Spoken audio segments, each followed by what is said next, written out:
নেতা হওয়ার আগে, নির্বাচিত হওয়ার আগে তেমন কোনো সম্পদ থাকে না।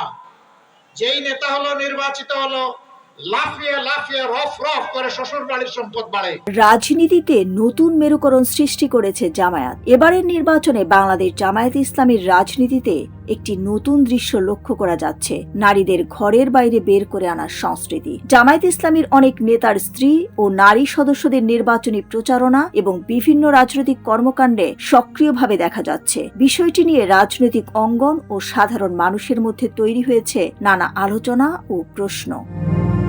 অনেকে বলছেন, এটি কি জামায়াতের ভেতরে কোনো নতুন নারী অংশগ্রহণের ধারা বা এক ধরনের নারী জাগরণ? দীর্ঘদিন ধরে দলটিকে নারী অংশগ্রহণে তুলনামূলকভাবে সীমিত বলে সমালোচনা করা হয়েছে। সেই জায়গা থেকে নারীদের সামনে নিয়ে আসা দলটির রাজনৈতিক কৌশলের অংশ হতে পারে বলে বিশ্লেষকদের একটি অংশ মনে করছেন।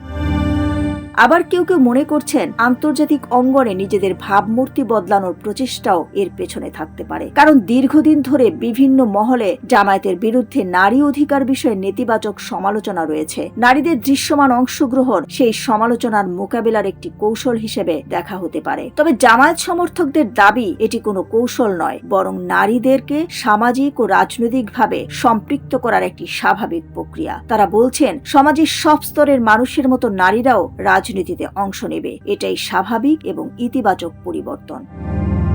রাজনৈতিক বিশ্লেষকরা মনে করেন, বাংলাদেশের রাজনীতিতে নারীদের অংশগ্রহণ নতুন কিছু নয়। বিভিন্ন রাজনৈতিক দলের নারীদের সক্রিয় উপস্থিতি আগেও দেখা গেছে। তবে কোনো নির্দিষ্ট দলের ভেতরে এই পরিবর্তন হলে তা স্বাভাবিকভাবেই আলোচনার জন্ম দেয়।